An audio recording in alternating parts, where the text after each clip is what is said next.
Bonjour à tous et à toutes.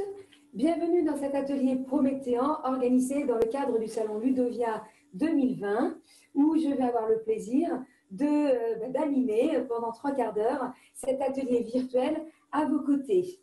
Je m'appelle Christine Naman, je suis professeure d'espagnol, je suis responsable de la formation et business développement pour la société Prométhéan et je vous propose ensemble d'aborder cet atelier, cette thématique qui porte sur gagner du temps avec un ENI dans un cadre de classe virtuelle, hybride ou présentielle. Classe virtuelle, hybride et présentielle, des thématiques très à la mode effectivement ces derniers temps, je vais dire ces derniers mois. Et c'est d'ailleurs pour cela effectivement que nous avons choisi cette thématique, puisque je pense que vous connaissez Prométhéan. Nous sommes une société, nous sommes constructeurs de solutions numériques et interactives. Notre cœur de métier, bien entendu, depuis, vous voyez la courbe, depuis pas loin de 25 ans, c'est l'éducation numérique. Et c'est vrai qu'on était très connus pour les classes en présentiel, mettre un écran dans la classe, effectivement, pour pouvoir, bien entendu, permettre aux enseignants de développer des cours, bien sûr, mais assurer leurs cours en présentiel. Mais c'est vrai aussi que nous assurons depuis des années des formations, notamment virtuelles, et le confinement ces derniers mois, où le numérique a été un outil incontournable, indispensable pour les enseignants, pour qu'ils puissent assurer la continuité pédagogique. C'est dans ces derniers mois que nombreux parmi vous, vous êtes venus nous voir en nous disant « mais comment je peux utiliser mes outils numériques ?» mais cette fois-ci dans un autre contexte, dans un autre cadre. On va le voir ensemble, dans un cadre bien entendu présentiel, dans un cadre virtuel, c'est l'atelier aussi d'aujourd'hui, et puis bien entendu une classe en fait hybride qui va mélanger les deux.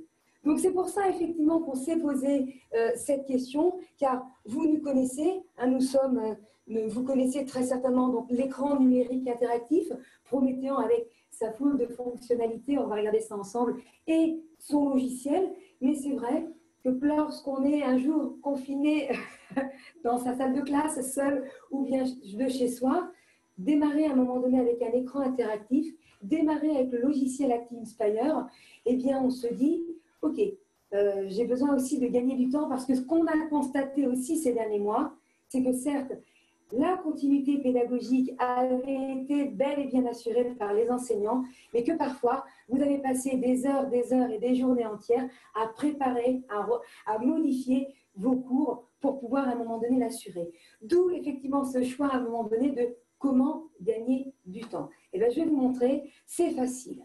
Donc, dans un premier temps, j'ai donc un écran en fait devant moi et cet écran, on va regarder en quoi il est intelligent et autonome. Et je vous garantis que c'est vrai, il est intelligent, autonome. Il est au cœur de votre classe, classe virtuelle, classe en présentiel ou bien classe hybride. Et pourquoi je vous dis ça? On va changer de page. Eh bien, c'est un simple. Oubliez une petite seconde que je suis connecté en virtuel avec vous. Oubliez une petite seconde que j'ai connecté mon ordinateur. Première chose que l'on peut faire pour pouvoir gagner du temps, eh bien, c'est ça. J'ai bien entendu mon écran, vous le voyez, et j'ai en bas, ici, une palette qui apparaît. Le menu unifié, il apparaît en bas, mais également à droite et à gauche, en fonction de si l'enseignant il est grand, il est petit, droitier ou gaucher. Bien entendu, pour les enseignants un peu plus petits comme moi, on va utiliser peut-être la palette d'outils en bas, mais surtout pour les élèves, et là je pense aux élèves en petite classe, extrêmement simple, l'écran interactif Prométhéan a été pensé, son ergonomie a été pensée pour tous les profils, les grands, des petits, etc., pour qu'à un moment donné, tout le monde puisse accéder à ce menu. Et pourquoi ce menu est-il si important? Eh bien, admettons, j'ai le logiciel, je le réduis. Alors, attendez, j'ai ouvert plein de choses. Je réduis mon logiciel. Voilà. Je suis ici. Mon menu que je retrouve en fait en bas va me permettre déjà de faire pas mal de choses. Je vais accéder à différents outils. L'outil, par exemple, annoter, qui va me permettre d'annoter par-dessus n'importe quel type de support de document. Donc, admettons, j'ai ouvert une application, mais je vais pouvoir tout simplement annoter en direct et l'enregistrer, par exemple, avec la capture d'écran. Dans le menu casier, ici, hop, on le voit, je vais déplacer les éléments pour qu'on voit bien. Dans mon bouton casier, c'est là où je vais pouvoir retrouver, c'est mon unique espace de travail où je vais retrouver tout ce que je cherche. Les paramètres pour configurer mon écran interactif. Bien entendu, je vais avoir d'autres outils. Ah oui, voilà, même mon fichier. Si je mets une clé USB, ça va m'intéresser de pouvoir récupérer en direct mes contenus. Je n'ai toujours pas d'ordinateur de connecté. Et puis, bien entendu, je vais pouvoir ouvrir toutes les applications éducatives que j'ai téléchargées, soit à partir du Promethean Store, soit à partir du Play Store. Donc là, on le voit, dans un premier temps, quand on démarre avec un écran numérique interactif, quand on démarre avec un Active Panel, on peut déjà gagner du temps en se disant, OK, partons de l'existant, et l'existant, ce sont toutes les applications éducatives qui existent. Je vais donc dans mon casier, je vous remonte, je vais dans le casier, et par ici, je vais ouvrir les applications que je souhaite. Là encore, depuis mon menu, je vais ouvrir par exemple mon outil d'annotation et travailler directement sur effectivement l'application qui est ouverte. Donc là, on le voit bien, j'ai vraiment en fait mon menu unifié et mon casier va me permettre vraiment d'aller en avant, d'avoir une solution autonome et de me permettre de gagner du temps sur des choses qui existent déjà. De la même façon, j'ai du contenu sur ma clé USB, je vais connecter en façade ma clé USB, mon disque dur et directement ouvrir des documents, une leçon, un Word, un PDF, un PowerPoint, ce que vous avez, différents éléments, vous allez pouvoir les ouvrir et pourquoi pas y ajouter un petit peu d'interactivité, par exemple avec l'outil spinner. Donc tout simplement c'est une roue qui va permettre, alors là voilà ma roue, et bien ma roue va tout simplement me permettre de choisir un ou deux élèves effectivement dans la classe où je vais leur demander de travailler sur l'application que j'ai ouverte ou tout simplement sur le fichier que j'avais ouvert. Je peux également, je vais retourner dans mon menu, là vous allez le voir, directement, si je ne veux pas connecter ma clé USB, accéder à mes contenus depuis des accès cloud, par exemple Google Drive ou tout simplement OneDrive. Donc là, effectivement, je vous ai montré effectivement comment cet écran était. On va revenir à un moment donné à voilà. On va revenir sur ma présentation. Voilà. On voit en fait déjà, avec les outils que je vous ai présentés, comment il va être extrêmement simple de travailler avec les outils. Je vous ai montré différents outils. Les outils qui étaient présents dans mon casier, dans le menu unifié, dans en fait l'environnement Android qui est embarqué dans mon écran. Maintenant, je veux aller un peu plus loin. Certes, je vais exploiter tout ceci et gagner du temps, mais j'ai aussi la possibilité de connecter mon ordinateur. Nous avons tous des ordinateurs, c'est quand même aussi comme ça qu'on crée du lien en fait avec les élèves, notamment quand on veut créer de la classe virtuelle. Et donc, c'est ce que je vais faire. Je vais à un moment donné ajouter à mon ENI, je vais connecter mon ENI directement à mon ordinateur. Et là, sur mon ordinateur, je vais pouvoir utiliser tous les logiciels habituels, en plus de toutes les applications Android qui sont chargées toujours dans mon menu unifié. Et là, vous allez peut-être faire comme ce que j'ai fait, ouvrir le logiciel Active Inspire, le logiciel primé qui permet de créer, c'est un logiciel de scénarisation, de création de leçons, d'activités et bien entendu d'évaluation interactive. Donc mon logiciel, le voici, vous le reconnaissez très certainement et on va voir ensemble comment tout simplement je vais gagner du temps avec ce logiciel. Première chose, on le voit, la bibliothèque de ressources. Vous pouvez bien entendu créer vos propres leçons. Ça, on va regarder comment on peut en faire quelques-unes dans un premier temps et gagner du temps. Mais l'une des façons les plus simples de gagner du temps, c'est la bibliothèque de ressources. Connectez-vous à la bibliothèque de ressources et téléchargez toutes les leçons que vous souhaitez. Alors, on y va. Quand même que je vous montre comment on va faire. Je vais bien entendu dans mon navigateur. Hop, j'étais un peu vite. Navigateur. Je vais sur My Promethean. Donc, vous allez sur ce portail. Vous cliquez tout simplement sur My Promethean et vous vous enregistrez. Une fois que vous vous êtes enregistré, en haut à droite, alors on y va.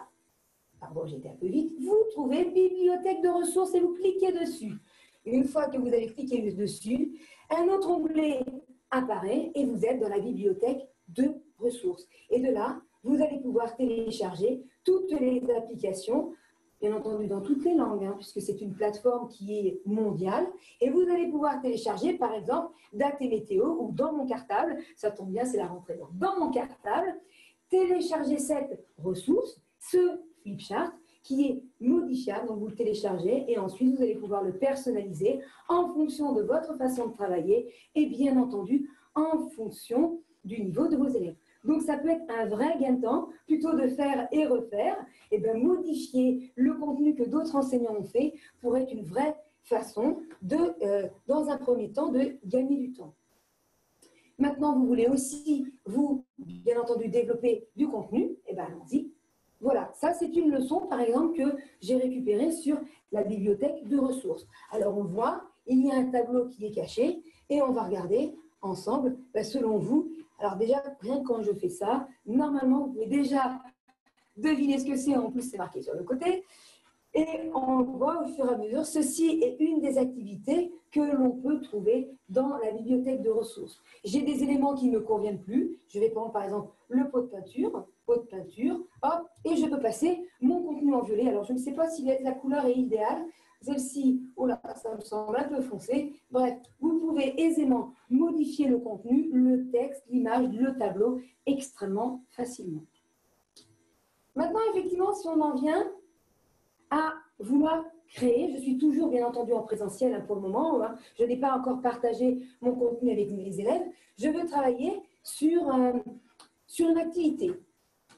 Pour gagner du temps, j'aurais pu mettre mon contenu sur ma clé USB. Vous avez vos contenus sur vos ordinateurs. Moi, j'ai tout mis, bien entendu, dans le navigateur de ressources et dans mon atelier pour pouvoir un petit peu gagner du temps. Je vais travailler sur l'article. Alors, c'est parti.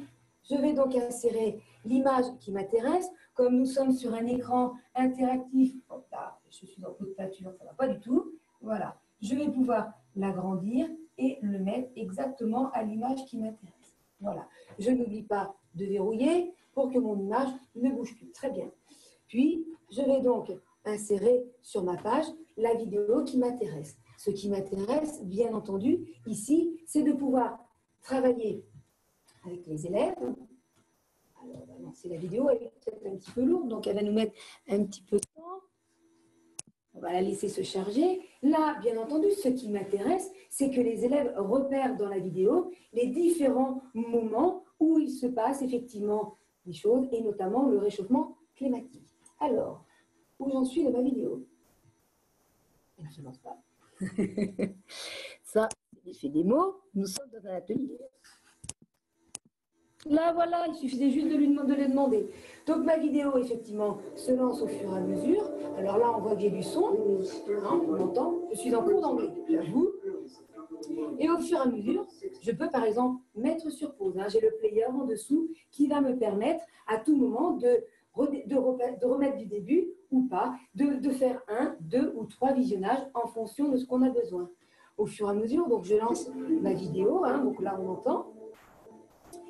Et je vais avoir un outil en bas qui va me permettre, hop, dans un premier temps, de faire des captures d'écran. Hop, le deuxième, là je pense qu'on a compris. Donc je suis en cours d'anglais, je souhaite travailler à un moment donné sur cette vidéo, et donc je vais tout simplement l'insérer dans ActivInspire, et de là, grâce au player, montrer 1 fois, 2 fois, 3 fois, effectivement, le nombre de fois que j'ai besoin pour que mes élèves comprennent, écoutent et comprennent bien à un moment donné la vidéo qui est en anglais et qu'ils extraient au fur et à mesure les éléments clés de ma vidéo, ici qui portent bien entendu sur le réchauffement climatique. Voilà, c'est une activité extrêmement simple et qui me permet d'être à la fois efficace en classe et de gagner du temps. On continue, on va regarder bien entendu une autre activité. C'est parti. Cette fois-ci, mon activité, alors, où est-elle? Je vais chercher une image qui n'est pas là, alors elle est peut-être là, tout simplement. Hop, pardon. Je vais aller ici parce que je la cherche. Là, voilà, mon image. Elle était là. Je me suis dit, est-ce que je ne l'ai pas mis dans le bon fichier? C'est parfait. le tableau de Guernica que tout le monde connaît. Donc, bien entendu, on va pouvoir agrandir et diminuer si on le souhaite. Mon Guernica est ici et j'ai besoin de travailler avec les élèves sur mon tableau. Je vais donc prendre l'outil Spot, par exemple, qui est ici, Spot, et je vais pouvoir mettre en évidence sur mon outil Spot, par exemple, le taureau. Pourquoi pas? Hop, là, on va avoir les victimes. On va pouvoir, au fur et à mesure, agrandir et diminuer pour mettre en évidence, par exemple, le cheval, le taureau, etc., etc. Ce qui va être, selon moi, extrêmement intéressant, c'est que le spot, c'est extrêmement simple. J'ai mis une image, j'utilise le spot. Le spot va me permettre de focaliser mon attention juste sur certaines parties du tableau pour bien, à un moment donné, à la fois avec les élèves, déconstruire le tableau et retrouver, bien entendu, les personnages évoqués sur ce tableau. Je vais avoir un autre outil qui va me permettre de faire tout ça. Donc, je vais cliquer sur les 3 petits points, faire une capture. Là, on entend bien ma capture. Et au fur et à mesure, on va enlever le spot, on va pouvoir mettre sur le côté les éléments. Hop, on remonte. Voilà, Guernica.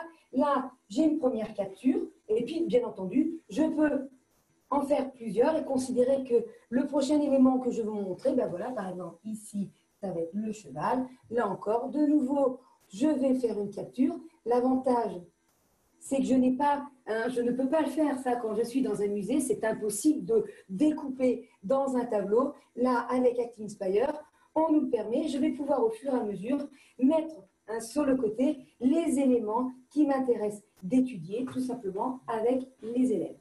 Voilà. Là encore, c'est une activité qui est simple, très très simple à faire, qui est très pertinente et qui va nous permettre vraiment de pouvoir gagner du temps. D'autres choses que nous allons pouvoir faire et mettre en place, et c'est extrêmement facile, surtout si vous avez entre guillemets, du matériel, bien entendu, du matériel élève. Donc là, le matériel, les équipements, je pense tout simplement à des tablettes ou bien à des ordinateurs élèves, que ce soit chez eux ou bien dans la salle de classe. Ça va être très intéressant de pouvoir, grâce au bouton ClassFlow, envoyer du contenu directement sur leur tablette, leurs ordinateurs ou leur smartphone. On va plutôt se concentrer sur tablette et ordinateur, smartphone, c'est vraiment très petit. Et pour pouvoir également interroger, c'est-à-dire demander aux élèves de participer. On le fait ça en classe, on demande aux élèves de participer. Ils lèvent tous la main, il peut y avoir un peu de brouhaha. Et bien là, chacun à un moment donné va répondre de façon silencieuse, effectivement, aux différentes questions. Comment on va faire? Eh bien, c'est bien simple. Regardez. Déjà, nous allons, nous, enseignants, aller sur la plateforme ClassFlow, classflow.fr. Vous allez tout simplement vous créer un compte. Il vous faut juste une adresse mail et un mot de passe. Et une fois que vous l'avez fait, vous retournez dans ActInspire et là, vous vous connectez. Une fois que vous êtes connecté, vous allez demander à vos élèves, avec leur tablette ou bien leurs ordinateurs, d'aller sur prod.classflow.fr/student. Enfin, on va tout simplement leur mettre un petit raccourci, on ira plus vite. Et on va demander aux élèves de rentrer le code classe. Quel code classe? Eh bien oui, celui-ci. On y va. Une fois que je suis connecté, mon code classe, le mien, c'est QQQ67. Donc, je vais demander à mon élève de faire exactement la même chose, ce qui va me permettre tout simplement, alors on va chercher le clavier virtuel. Il ne va pas du tout. Ce qui va nous permettre, voilà, ça va nous permettre d'avoir les élèves qui vont tout simplement nous rejoindre dans une sorte de classe virtuelle. Voilà, rejoindre. On va demander aux élèves de rentrer leur nom, leur prénom, leur surnom, ce que vous souhaitez, ce qui vous arrange le mieux pour pouvoir en fait l'identifier. Et là, tout simplement, l'élève va attendre. Va attendre à un moment donné que moi, je lui envoie des contenus ou tout simplement que moi, je lui envoie différentes questions parce que je vais l'interroger. Donc, c'est extrêmement simple. En présentiel ou en distanciel, vous allez pouvoir faire ça. Vous allez pouvoir demander aux élèves, tout simplement de leur place, de chez eux, sur leur ordinateur ou sur leur tablette, de pouvoir recevoir, par exemple, je vais leur envoyer cette leçon. Il n'y a pas de compte. Vous avez vu, j'ai intégré mon élève Eva sans avoir besoin de créer un compte. La seule chose qu'elle a fait, c'est rentrer le compte classe et ensuite son nom. Alors, on va regarder. Voilà. Oh, j'ai encore été trop vite, excusez-moi. Voilà. Voici ce que Eva voit sur sa tablette ou sur son ordinateur. Je peux lui envoyer tout simplement du contenu à distance, c'est-à-dire de ma place en fait en classe, j'ai envie de dire du tableau directement vers les élèves qui sont devant moi, ou bien les élèves qui sont en fait de chez eux. Donc pour moi, c'est extrêmement simple et je vais pouvoir envoyer tous les contenus qui m'intéressent, des traces écrites, des consignes, des poèmes à apprendre, voilà. Mes contenus, je vais pouvoir en fait les envoyer et ils vont pouvoir l'avoir sous les yeux. Maintenant, je vais vouloir aller un petit peu plus loin. Cette fois-ci, je veux plutôt, je souhaite que mes élèves, à un moment donné, me donnent leur avis, participent, et je voudrais vérifier telle ou telle notion.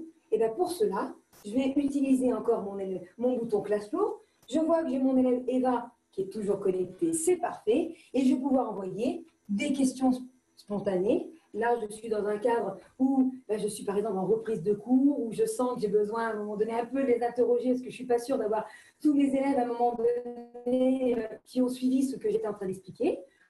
Tout simplement des questions préparées ou bien des questionnaires. Chaque type de question, ça va être oui, non, vrai, faux, je ne sais pas, remettre dans l'ordre, taper du texte, taper du chiffre ou choix multiple. Alors allons-y, faisons un test. C'est parti. Je voudrais poser donc à mon élève, poser la question à mon élève, quel est le plus long fleuve d'Afrique? Je vais cliquer, puisque ma question était préparée, j'ai préparé mon atelier avant, je vais tout simplement cliquer sur l'icône qui était ici, et je vais voir, alors voilà, on voit que j'ai Eva qui est connectée, et Eva a 41 secondes pour pouvoir répondre. Je vais maintenant regarder sur l'écran d'Eva ce qu'elle voit, et voici ce qu'elle voit. Je lui pose la question, bien entendu, quel est le plus long fleuve d'Afrique? Le Congo, le Nil, le Niger. Vous voyez bien qu'il y a quand même des erreurs dans ma question. Et mon élève va tout simplement pouvoir répondre en dessous. Alors, on est entre nous, voilà. Donc, quand même, on va essayer de bien répondre. Et je n'oublie pas de cliquer sur « Soumettre ». Ça, c'est Eva qui a répondu. Maintenant, moi, en tant qu'enseignant, qu'est-ce qui se passe? Il se passe que je vais tout simplement récupérer mes réponses. À première vue, j'avais cliqué sur 1 à la place de 2, mais ce n'est pas grave. Là, vous voyez tout de suite, à un moment donné, l'intérêt de mettre en place ce type, à un moment donné, de questionnement. Je vais pouvoir, à un moment donné, en un clic, c'est-à-dire en lançant une session d'évaluation, une session de sondage, en un clic, je vais pouvoir récupérer l'intégralité des réponses de mes élèves. Toutes les réponses, les bonnes, les moins bonnes, toutes leurs impressions, et je vais pouvoir l'avoir en fait directement sur un tableau récapitulatif.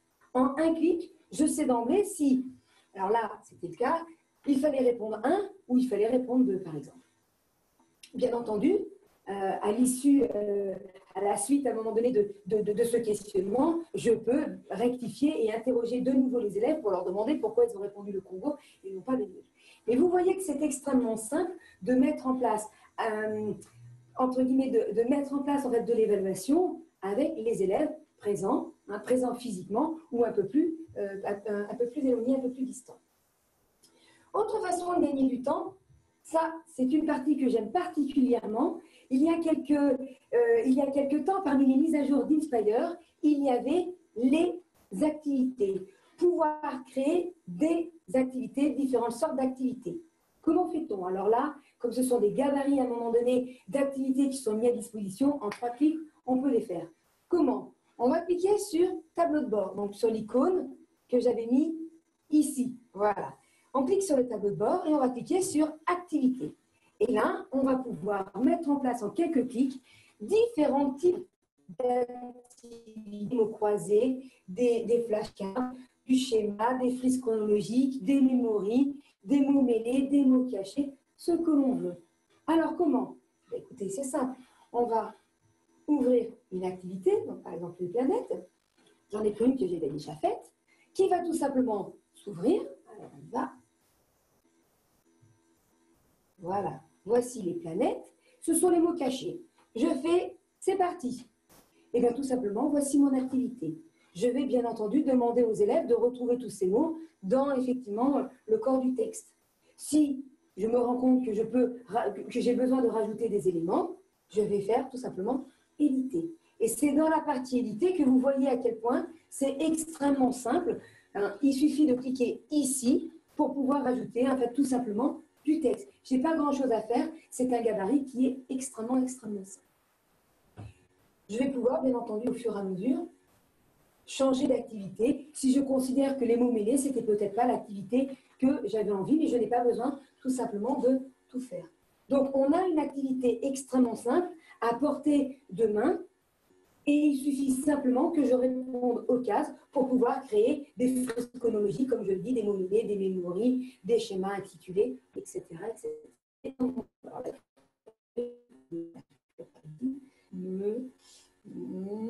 Voilà, j'en ai un premier.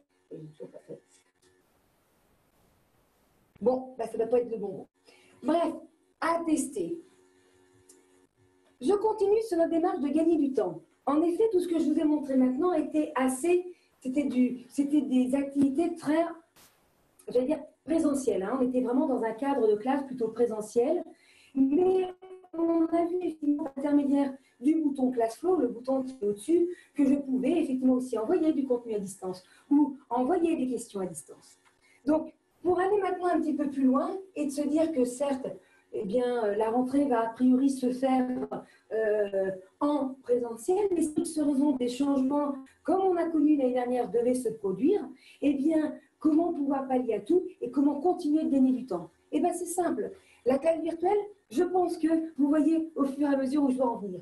Eh bien, c'est simple. Classe virtuelle, soit on est en classe, nous, enseignants, avec des élèves peut-être à la maison, soit vous êtes effectivement peut-être tout simplement en classe, mais cette fois-ci les élèves à la maison. Là, dans un cas comme un autre cas, votre allié, ce sera bien entendu l'écran interactif Prométhéon, ce sera donc l'ActivePanel, mais surtout ActiveInspire, et vous allez pouvoir, en couplant effectivement votre ActiveInspire, votre écran en fait, d'ordinateur ou votre écran comme celui-ci, l'ActivePanel, à des solutions de visioconférence. Et en faisant des visios, en couplant avec des systèmes de visioconférence, vous allez faire exactement ce que je fais ici, partager votre contenu, donc là mon contenu sur ActiveInspire, directement avec les élèves. Dès l'instant en plus, dès l'instant où j'ajoute le bouton ClassFlow, je vais pouvoir faire comme tout à l'heure, mon sudoku, le partager avec mes élèves, mais également mes traces écrites, mais je vais pouvoir aussi, tout simplement, à distance, mettre en place des évaluations, des questions au fur et à mesure avec eux. Je continue. Je continue dans cette démarche. Donc, le présentiel, voilà, on sait. Le virtuel, je sais. Et maintenant, la classe hybride. Ah, la classe hybride du présentiel et du virtuel. Je pense qu'au fur et à mesure, ça se forme dans votre tête. Bien entendu, on a toujours notre allié l'ActivePanel. On a bien entendu ActiveInspire pour l'enseignant à disposition où il va pouvoir, bien entendu, continuer de créer des contenus, modifier du contenu. Il va l'associer à des systèmes de visioconférence. On va pouvoir, bien entendu, dans ce cadre-là, travailler sur le système d'évaluation. Et puisque les élèves sont, pour certains, de chez eux, on peut supposer qu'ils rejoignent la classe en virtuel avec des systèmes de visioconférence. On peut supposer qu'ils ont un ordinateur. Eh bien voilà, c'est simple. Demandez aux enseignants, demandez demandez aux parents si sur les ordinateurs qu'ils utilisent pour rejoindre la classe, si sur ces ordinateurs, ils ne peuvent pas tout simplement installer ActiveInspire Personal Edition, c'est-à-dire la version gratuite d'ActiveInspire, ce qui vous permettra, vous, par la suite, de leur envoyer les contenus, les leçons que vous avez à un moment donné, que vous avez présenté, que vous avez fait avec eux en classe et qu'ils pourront, eux, continuer de travailler de chez eux. Donc, on le voit bien, il y a effectivement, le numérique peut être l'outil, entre guillemets, tout terrain en fonction, effectivement, de ce que l'avenir nous réserve. Mais ce qui est sûr, c'est que vous avez l'assurance de pouvoir assurer votre continuité pédagogique en faisant du présentiel, en faisant du virtuel ou en mettant en place une classe hybride. Là, c'est surtout ce que j'avais besoin de vous montrer. Et vous pouvez le faire sans avoir vraiment besoin d'y passer des jours et des lunes entières. Utiliser ces solutions, c'est aussi apprendre à gagner du temps. Et j'espère que je vous ai montré qu'il était possible, avec des solutions simples, de pouvoir gagner du temps. Je vais terminer sur ce petit point qui me tient à cœur, parce que souvent, quand on démarre à un moment donné, notamment avec le logiciel ActiveInspire, qui est une solution très, très, très complète. Souvent, on se dit, oui, alors il y a beaucoup de choses sur la bibliothèque de ressources, mais alors ce logiciel, il est très, très complet. Et on a comment dire, le complexe de l'écrivain, la page blanche, démarrer, et cette page blanche, elle est là. Il n'y a pas de souci. Pour toute personne qui veut monter en compétences et effectivement apprendre et continuer d'apprendre sur les solutions Prométhéan et notamment sur le logiciel AtKingSpire, vous avez Séquence Plus. Séquence Plus, c'est le centre de formation Prométhéan qui regroupe un gros groupe effectivement d'enseignants formateurs. Tous les mots sont importants, enseignants et formateurs. Ils sont certifiés par Prométhéan, donc ils connaissent extrêmement bien toutes les solutions Prométhéan, que ce soit de l'écran, que ce soit les applications que l'on a vues tout à l'heure, mais également le logiciel. Donc, n'hésitez pas à contacter effectivement notre centre de formation si vous êtes intéressé par une formation sur site ou bien entendu en distanciel, c'est-à-dire en virtuel, parce que bien entendu, on peut se déplacer, mais on peut aussi l'assurer en fait à distance. Voilà, ben, écoutez, j'ai fait le tour à un moment donné de notre atelier. Hein. Je vois aussi que l'heure tourne. Donc, si vous avez des questions, ben, c'est simple. N'hésitez pas à nous recontacter ou à me recontacter sur le site de Ludovia. En fait, vous avez en fait mes coordonnées, notamment quand vous cliquez sur l'atelier. Donc, n'hésitez pas à contacter Prométhéan, n'hésitez pas à me contacter. Et pour toute question, on vous répondra avec grand plaisir. Voilà, et bien écoutez, c'est le moment de mettre fin à notre atelier. Je vous souhaite une très bonne journée, un très bon salon à Ludovia. Prenez soin de vous et je vous dis à très bientôt. Merci pour votre participation. Au revoir.